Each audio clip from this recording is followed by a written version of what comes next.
everyone! Kat here, your favorite ginger bibliophile, and Franny, your favorite fluffy big girl, who's pouty because it's Brown's about her nap time.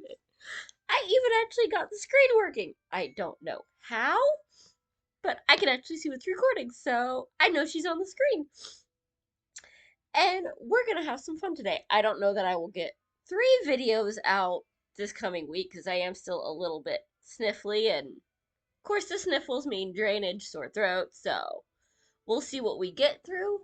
But I did want to go back to a favorite series that I've been doing with y'all, and that is Grimm's Brothers Tales. And we'll see if we can get through this one. Little man's on guard duty, and he's been yelling at a lot of people since this morning. But this should be a very short story, as this is one that I have never heard of, as are most of these tales, because I only know the big popular Disney ones, and Disney doesn't have 250 odd, movies that are all different. So this one is The Three Spinners. Is that something y'all know? Drop a line, let me know. There once was a lazy maiden who did not want to spin, and no matter what her mother said, she refused to spin. Finally, her mother became so angry and impatient that she beat her, and her daughter began to cry loudly. Just then, the queen happened to be driving by, and when she heard the crying, she ordered the carriage to stop, went to the house, and asked the mother why she was beating her daughter, for her screams could be heard out on the street. Well, geez. The woman was too ashamed to tell the queen that her daughter was lazy and said, I can't get her to stop spinning. She does nothing but spin and spin, and I'm so poor that I can't provide the flax. Likely story. Well, the queen replied, there's nothing I like to hear more than the sound of spinning, and I'm never happier than when I hear the constant humming of the wheels. Let me take your daughter with me to my castle. I've got plenty of flax, and she can spin as much as she likes. The mother was delighted to give her consent, and the queen took the maiden with her.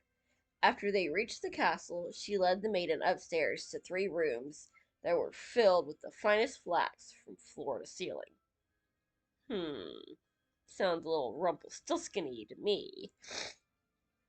Now, spin this flax for me, she said. If you finish all this, you shall have my oldest son for your husband. It doesn't matter to me that you're poor. You work industriously, and you never stop. That in itself is dowry enough. And oh, look, we even get a little picture there. I'm not exactly sure what on earth this is about, but it's with the story. So, let's see, huh? The maiden was deeply frightened, for she could not have spun the flax even if she were to live 300 years and sit there every day from morning till night. Therefore, when she was left alone, she began to weep and sat there for 3 days without lifting a finger. On the 3rd day, the queen came back to the room, and when she saw that nothing had been spun, she was puzzled. But the maiden made up an excuse and said she had been so tremendously upset about leaving her mother's house that she had been unable to begin working.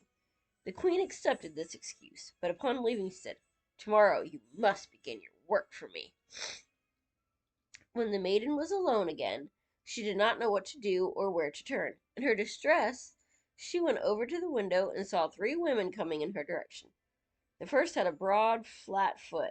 The second had such a large lower lip that it hung down over her chin, and the third had an immense thumb. They stopped in front of the window, looked up, and asked the maiden what the matter was. She told them about her predicament, and they offered to help her. We'll spin your flax for you in no time at all, but only if you invite us to your wedding, and are not ashamed of us. Moreover, you must call us your cousins, and let us eat at your table. With all my heart, she responded. Just come in and get to work right away. She let the 3 odd women in and cleared a place for them in the first room where they could sit down and begin their spinning. One drew out the thread and began treading the treadle. The other wet the thread, and the third twisted it and struck the table with her finger. Whenever she struck it, a reel of yarn dropped to the ground, and it was always most delicately spun. The maiden concealed the 3 spinners from the queen, and every time the queen came, the maiden showed her such a large amount of spun yarn that there was no end to the queen's praise for her. When the first room was empty of flax, they moved on to the second and then the third until it too was cleared of flax. Now the 3 women took their leave and said to the maiden, "Don't forget what you promised us. It will determine your good fortune." When the maiden showed the queen the empty rooms and the large balls of yarn, the queen arranged for the wedding, and the bridegroom was happy to get such a skilled and industrious wife, and gave her tremendous praise. "The 3 cousins," said the maiden. "I have 3 cousins, and since they've done so many good things for me, I'd like to remember them in my happiness by inviting them to the wedding. Please allow me to do this and let them sit at our table." The queen and bridegroom said, "Why, of course we'll allow this." When the feast was just about to begin, the 3 women entered in bizarre costumes, and the bride said, "Welcome, dear cousins." "Ah," said the bridegroom, "how did you ever come by such ghastly looking friends?" And then he went to the one with the broad flat foot and asked, "How did you get such a flat foot?" "From treading," she answered, "from treading." Next the bridegroom went to the second and asked, "How did you get such a drooping lip?" "From licking," she said, "from licking." Then he asked the third one, "How did you get such an immense thumb?" "From twisting thread," she answered, "from twisting thread." Upon hearing this, the prince was alarmed and said, "Never ever shall my beautiful wife touch a spinning wheel again." Thus she was able to rid herself of the terrible task of spinning flax. Well, that was quite the sneaky little bit, and all they wanted was a little bit of free yummy food. That's a pretty good deal.